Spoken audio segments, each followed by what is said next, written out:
Hello, welcome to another Tonalist landscape oil painting demonstration. This is your painter in residence, M. Francis McCarthy, and welcome as well to day 7 of the Past Master series. And the painting I am doing a study after today, the original is by John Enneking, and it's called Tranquility at Sunset.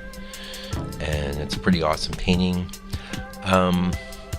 In fact, this is when I painted this the first pass. I didn't do tons on the second pass, but I really enjoyed painting the sky over the burnt umber tone. I thought that worked pretty well. And these, maybe you saw in the little preview at the beginning of the video, there's these trees. They're clearly winter type trees. And I did them in my drawing. You can see them right now, but I didn't bother drawing the other ones that are coming out of the other clump of trees. And I didn't try to paint those in my first color pass because I made a strategic decision to paint them wet over dry later, which is almost always a great idea with these types of trees because you end up just kind of getting all finicky and stuff. Sometimes you can plow through the wet paint of the sky, but what I don't like about that is that it tends to create a ridge of light color up along each side of your tree limb or trunk. It just doesn't work out very well. So, and I like to be able to, I don't like them when those sorts of things are too, what I call facey, too strong. So if I'm painting them, wet over dry, I can kind of dab at it with a paper towel and pull some of the paint off so it's not too strong. And I'm pretty happy with the result I got here. Of course, I like what John Enneking did better, but he was probably working much, I know if not probably, I'm sure he was working much larger. I don't know what the size of his original painting was, but it wasn't 5x7. So you only got so much room to maneuver there, but I think I ended up getting a good effect. It certainly works, and yeah, I'm pleased with it. I'm alright with it. I would have liked it if I was able to duplicate his little trees better, but I found it problematic at that size, and I would have been in some pretty fine brushes and having to really hunker down. And the problem with hunkering down on a painting is that part of the painting can become something that captures too much attention and has a different feeling than the rest of the painting. I like my paintings to be defined but still relatively loose. If you've been with me for any time at all, you can see I like to just keep moving. I don't like to get too illustraty, and I used to be an illustrator, so I know what that's all about. I don't like to define things. I like to imply things, and I've said this before, but I'll probably say it again. You know, that it's too bad that the Impressionists snagged that term Impressionism, because actually a lot of Tonalist work was described as impressionistic before it really stuck to the French guys that were doing these, daylight paintings with the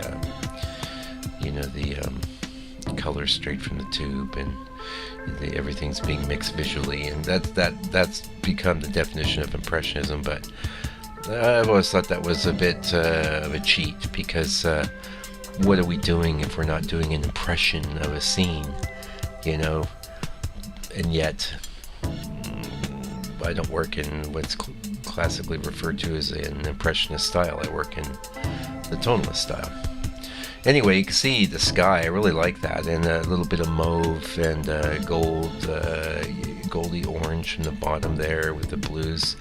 It really came out nice, and I really love what Enneking did. Now, we've covered Enneking before on the channel. Pardon me. You may have noticed I'm not spending really any time in these videos getting into bios, but I will say this: I spell the artist's name correctly, and so it's pretty easy to just hop on over to Google and put someone in. It's not a heck of a lot of information about John around. Which is too bad because he was really a great painter. And not everything he does is consistently great, but he's done a lot of great paintings, and I'm especially fond of his studies. It was his studies that first got me into doing little 5x7 studies. When I saw his approach, it really inspired me, and I thought, wow, that's an awesome little painting. And what's great about little paintings, of course, is that they're small, and you can't really spend a lot of time on detail.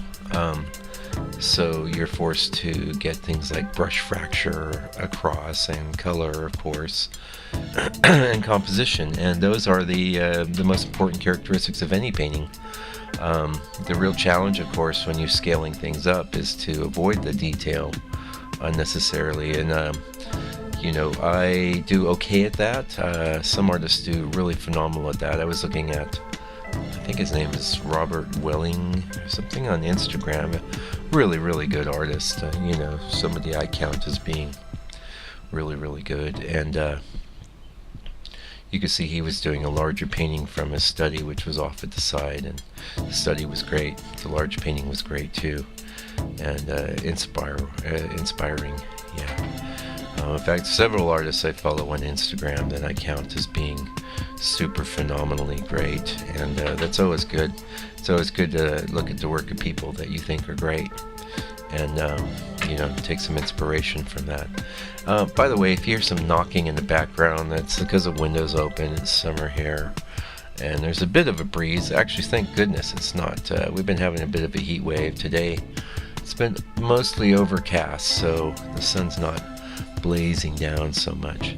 Now here you can see I'm doing those trees over what is now a dry painting, and it's so much easier to just paint a tree over the sky, kind of like it would be in nature. The sky's always behind everything else, which is one of the reasons I paint my skies first. They're behind everything, so it just makes sense. But yeah, I did almost contemplate getting out one of my sable brushes here, but ultimately I figured, no, I'm just going to go with the impression of these trees. I don't need to be getting into actual tree limbs, and I really didn't, and I'm pretty happy with it. Pretty happy with how it turned out. Anyway, today is Saturday. We're getting sort of close to the end here. January 13th. Saturday here, Friday for those of you in the States and Europe. And I'm in the studio today working. I did some painting this morning, just doctoring up some paintings that I'd worked on earlier. And I'm headed back, and I'm going to do some more of that. So some second passes on some things.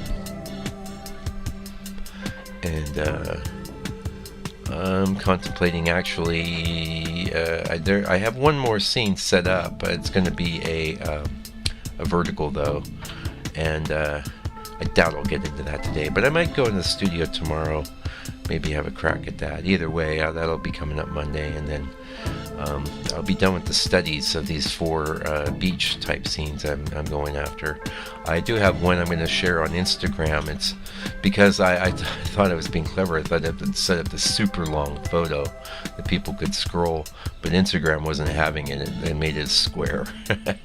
And well, a long square, longer than a square, maybe a rectangle, but it wasn't the full thing. So I put up one video the other weekend, which was kind of a cheaty scrolling up in Photoshop. So I'm putting another one of those up.